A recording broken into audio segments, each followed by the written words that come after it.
Welcome to Lost Girl Therapy. So, ask for a dynamic CT.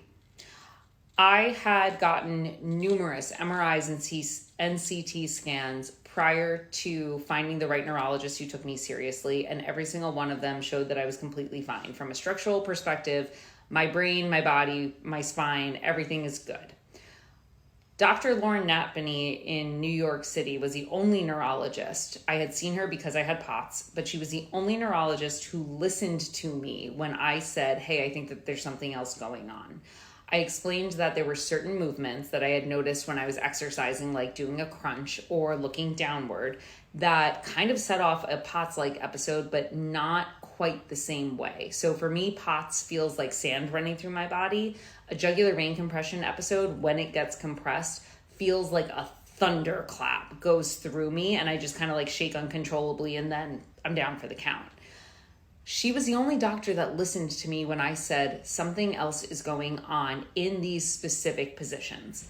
And thank God she did, because she was the person who said, I think you need to go in for a dynamic CT where we put you into the positions that are causing the problem and we see what happens.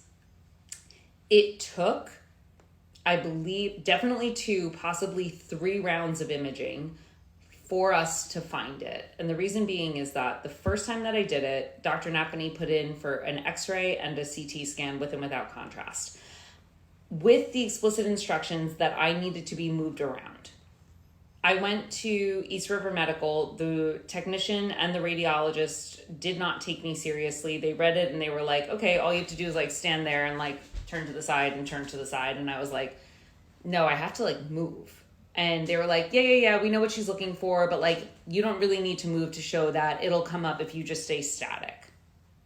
Fine. I get the results back. There's nothing there. I say to Dr. Natpany, like, hey, I know that you had told me that I was supposed to move, but I didn't. Great. I go back in for a second round. Same thing. X-ray and an MRI, and a CT.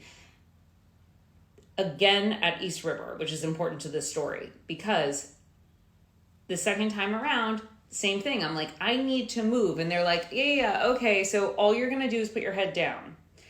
And that's it. Now, I have other positions that cause my jugular vein compression, but for the purposes of this second round of imaging, didn't get my x-rays redone, I don't believe. And I got my CT scan, and all I did was look down, and that was it. Those results come back, and there is just enough of a shadow of something going on here.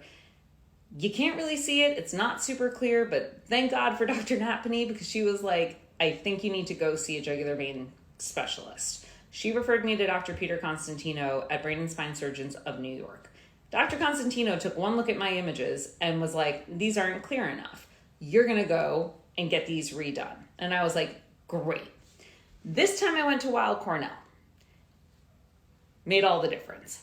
I walked into Weill Cornell. Now, remember, this is the 3rd time that I'm doing this. So I'm already like on the defensive, getting ready to justify why I need to be put into certain positions. Weill Cornell technicians and radiologists could not have been kinder at their imaging center on 70th Street. They took the sheet. They had their notes. They literally went down the line of what Dr. Constantino had asked for. Like, turn her to the left, make sure she tilts all the way down, turn her to the right. And because I got the CT scan with contrast, you have to move into those positions fairly rapidly. And the techs could not have done a more professional job of explaining to me what was happening, what they were going to do, and how they cued me to be like, okay, the contrast is going in, look down, look left, look right, done. Based on those images, this is the 3rd round that I'm in a CT scan. It's finally done correctly. So learn from me. Like, if you are getting a dynamic CT, please get firm instructions, get them printed out on paper, get them sent to your doctor, call radiology beforehand and say, do you understand the test that I am coming in for, and do you know how to do it? Because if the answer is even a whiff of a no, do not get it done until there is clarity. Because you don't want to go in for 3 rounds of imaging like I did, to the point that a radiologist, I think it was East River, was basically like, we're not going to give you any more imaging right now because you've had too much exposure in under like 6 weeks or 2 months. And I was like, fair. I agree. I should not have had this much exposure, but it also should have been done correctly the first time. And I shouldn't have been dismissed the first time. And I should have been listened to.